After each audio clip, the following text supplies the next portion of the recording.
السلام علیکم دوستوں اور بھائیوں، آج اس ویڈیو میں ہم بات کریں گے پاکستانی ٹاپ سنگر نور جہاں بیگم کے بارے میں۔ آئیے ہمارے ساتھ رہیے، اور اگر کسی نے ابھی تک ہمارا چینل سبسکرائب نہیں کیا ہے تو پلیز ہمارا چینل ضرور سبسکرائب کیجیے۔ نور جہاں 21 ستمبر 1923 عیسوی کو پیدا ہوئی اور ان کا وفات 23 دسمبر 2000 کو ہوئی۔ برصغیر کی مشہور گلوکارہ اور اداکارہ تھی۔ ملکہ ترنم کا خطاب انہیں پاکستانیوں کی طرف سے ملا۔ انہوں نے 10,000 کے قریب گیت ہندوستان و پاکستان میں اردو، سندھی، بنگالی، پشتو، عربی اور پنجابی زبانوں میں گائے۔ انہیں ہفت زبان گلوکارہ بھی کہا جاتا ہے۔ نور جہاں 21 ستمبر 1923 عیسوی کو برطانوی ہند کے شہر قصور موجودہ پاکستان میں پیدا ہوئی۔ گھریلو نام اللہ وسائی تھا۔ ان کا گھرانہ موسیقی اور گانے بجانے سے وابستہ تھا، اس لیے ان کے گھر والوں نے انہیں بھی موسیقی کی تعلیم حاصل کرنے کے لیے استاد کے پاس بٹھا دیا، جبکہ نور جہاں ذاتی طور پر اداکاری کرنے کو بھی پسند کرتی تھی۔ استاد بابا غلام محمد سے موسیقی کی تربیت حاصل کی۔ انہیں کلاسیکی روایتی ہندوستانی موسیقی کی خصوصی طور پر تربیت دی گئی تھی۔ انہوں نے کم عمر میں اسٹیج پر اداکاری اور گلوکاری کا مظاہرہ کیا۔ بعد میں اپنی بہنوں کے ساتھ کلکتہ چلی گئی اور فلم پنجاب میل میں اداکاری اور گلوکاری کی۔ یہ فلم 1935 میں بنی۔ کلکتہ میں قیام کے دوران ان کی ملاقات معروف و مشہور گلوکارہ مختار بیگم سے ہوئی۔ مختار بیگم کو اللہ وسائی بہت پسند آئی۔ انہوں نے اللہ وسائی کا نام کے بدلے ان کا نام بدل دیا، نور جہاں تجویز کیا، اور اپنے شوہر آغا حشر کشمیری کو سفارش کی کہ وہ بھی نور جہاں کو اپنے تھیٹر میں ملازمہ رکھے۔ نور جہاں نے خود بھی اپنے مختلف انٹرویوز میں اعتراف کیا ہے کہ وہ مختار بیگم کی مداح ہے اور ان کے انداز کو نقل کرتے ہوئے سفید ساڑی پہن کر انہی کی طرح ساڑی کا پلو انگلی پر لپیٹتی ہے۔ نور جہاں کہتی ہے کہ جب مختار بیگم گاتی تھی تو ہم محو ہو کے انہیں سنتے، اور جب وہ اسٹیج سے نیچے آتے تو ان کے جوتے سیدھے کرتے تھے۔ نور جہاں کی بہنوں کو سیٹ سکھ کرنانی کی کمپنی میں ملازمت مل گئی اور تینوں بہنیں پنجاب میل کے نام سے مشہور ہوئے۔ نور جہاں نے کافی فلموں میں بچپنے کے کرداروں کے لیے اداکاری بھی کی، جیسا کہ 1935 میں کے ڈی موہرا کی فلم پنڈکڑی، فلم مصر کا ستارہ 1936 کے لیے گائی اور اداکاری بھی کی۔ کلکتہ میں کچھ عرصہ کے قیام کے بعد نور جہاں لاہور واپس آ گئی۔ ماسٹر غلام حیدر نے ان کے لیے بہت سی دھنیں ترتیب دیے، جنہیں گا کر نور جہاں کی شہرت میں مزید اضافہ ہوا۔ نور جہاں نے پہلی بار سیٹ دل سکھ، جو پنچولی اسٹوڈیو کے مالک تھے، کی فلم بکاولی کے لیے گیت گائے۔ نور جہاں نے 1942 میں پران کے مدمقابل فلم خاندان میں مرکزی کردار ادا کیا۔ بطور مرکزی اداکارہ یہ فلم نور جہاں کی اولین فلم تھی جو کامیابی سے ہمکنار ہوئی۔ بعد میں نور جہاں نے 1943 میں بننے والی فلم دہائی کے لیے گیت گائے۔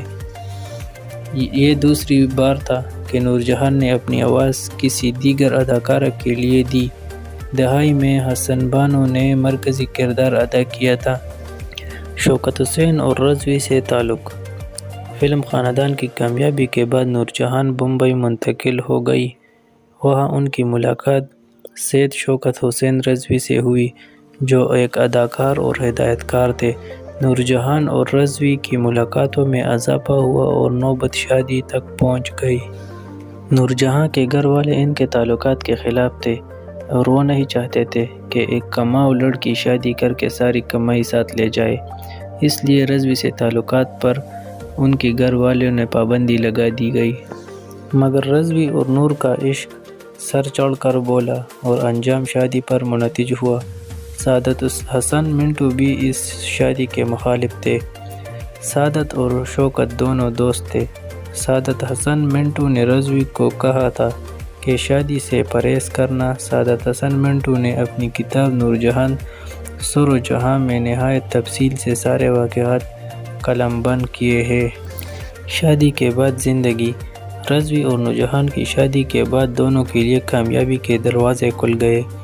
نورجہاں نے 1945 میں بننے والی فلم بڑی ماں میں مرکزی کردار ادا کیا، جبکہ لتا منگیشکر اور آشا بھوسلے نے اس فلم میں بچپنے کے کردار ادا کیے تھے۔ 1947 میں تقسیم ہند کے بعد پاکستان مغرض وجود میں آیا۔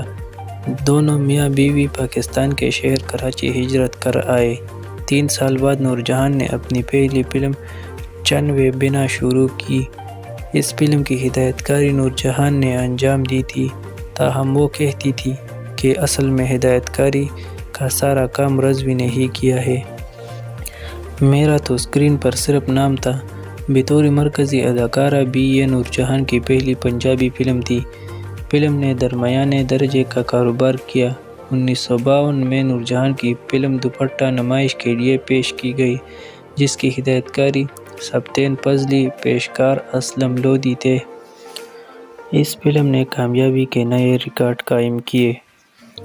1952 اور 1953 کے دوران میں دونوں میاں بیوی میں اختلافات بڑھ گئے۔ ان اختلافات کی بہت سی وجوہات تھیں۔ دونوں میاں بیوی ہی ایک دوسرے کو الزام دیتے تھے۔ رضوی کا یہ الزام تھا کہ نورجہاں ایک غلط عورت ہے اور دیگر مرد اداکاروں، موسیقاروں اور گلوکاروں سے اس کے ناجائز تعلقات ہیں۔ ان سب میں اہم الزام پاکستان کے کرکٹ کھلاڑی نذر محمد اور نورجہاں کے تعلقات کا الزام تھا۔ شوکت حسین رضوی نے اپنی کتاب نورجہاں کی کہانی میں زبانی میں نہایت تفصیل سے بیان کیا ہے کہ نورجہاں اور نذر محمد کے تعلقات کا مجھے شبہ تھا۔ بعد میں میرے دوستوں نے تصدیق کر دی تو میں نے اپنے ایک نوکر کو ذمہ داری دی کہ وہ نورجہاں کی نگرانی کرے، اور جیسے ہی نورجہاں نذر محمد سے ملتی ہے مجھے اطلاع دے۔ ایک بار نورجہاں اپنی موٹر کار میں نوکرانی کے ہمراہ نذر محمد کو ملنے گئی تو میرے ملازم نے مجھے اطلاع دے دی۔ میں بھی موقع پر پہنچ گیا۔ ایک مکان میں تھی۔ میں دروازہ کھلوایا تو دیکھا کہ میری ملازمہ سیڑھیوں سے اوپر منزل کی طرف جا رہی تھی تاکہ نورجہاں کو خبردار کرے، مگر میں نے بھاگ کر اسے پکڑ لیا، اور جب اوپر پہنچا تو دیکھا کہ نورجہاں اور نذر محمد ایک پالنگ پر لیٹے ہوئے ہیں۔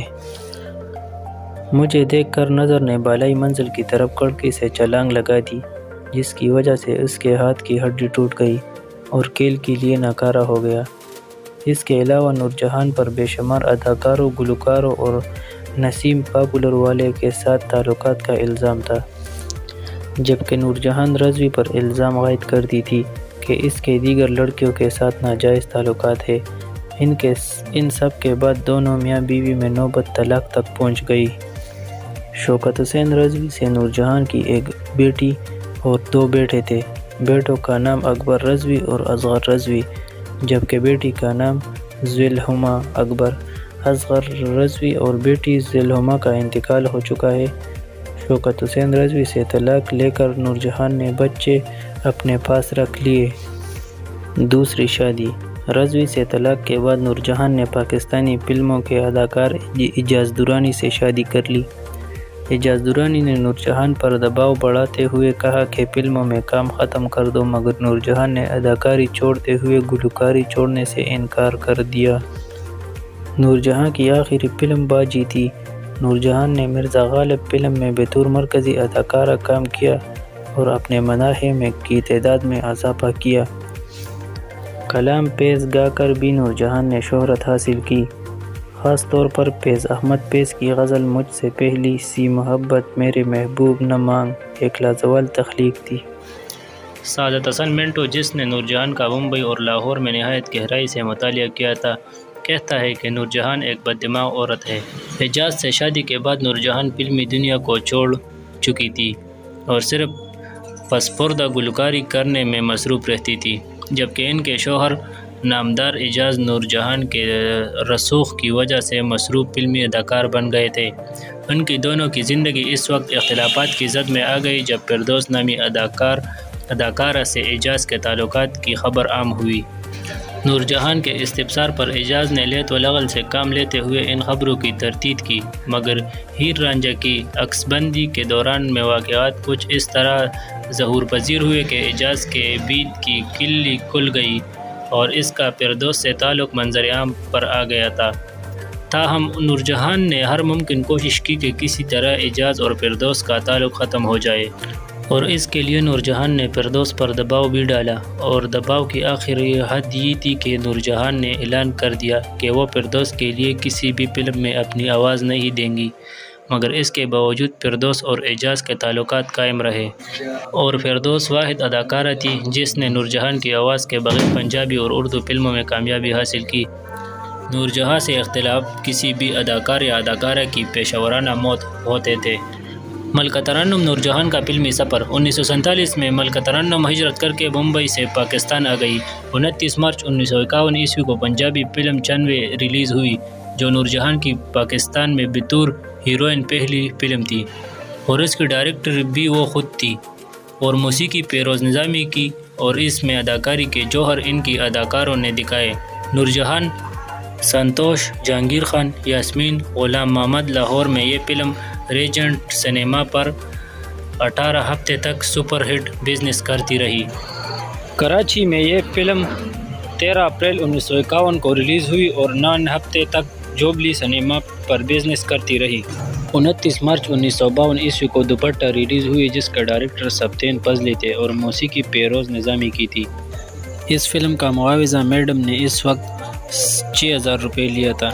نور جہاں 23 دسمبر 2000 کو 77 سال 2 ماہ کی عمر میں کراچی میں انتقال کر گئے۔ ان کی نماز جنازہ عشاء کے بعد کراچی میں ادا کی گئی اور ڈیفنس ہاؤسنگ اتھارٹی کراچی کے قبرستان میں تدفین عمل میں آئی۔ نور جہاں کے ایک قدردان نے کیا خوب لکھا تھا کہ پاکستانی فلمی صنعت کے نصف گانے نور جہان نے گائے ہیں اور نصف سنے ہیں۔ اس سے اندازہ کیا جا سکتا ہے کہ نور جہان پاکستان میں فلمی صنعت کے لیے کس قدر اہمیت کے حامل تھی۔ نور جہان نے زیادہ تر گانے انفرادی طور پر گائے اور کئی مرد گلوکاروں کے ساتھ بھی گانے گائے، جن میں مہدی حسن، پرویز مہدی، احمد رشدی، مسعود رانا، عنایت حسین بٹی، ندیم، بشیر احمد شامل ہے۔ اس کے علاوہ نور جہان نے زنانہ گلوکاروں کے ساتھ بھی گانے گائے، جن میں رونا لیلا، نائد اختر، فریدہ خانم، مہناز اور مالا قابل ذکر ہے۔ یہ تھے میڈم نور جہان کی زندگی کے بارے میں سارا داستان۔ اگر آپ لوگوں نے ابھی تک ہمارا چینل سبسکرائب نہیں کیا ہے تو پلیز ہمارا چینل ضرور سبسکرائب کیجیے تاکہ ہر آنے والا نیا انفارمیٹیو ویڈیو آپ لوگوں تک پہنچ سکے۔ شکریہ۔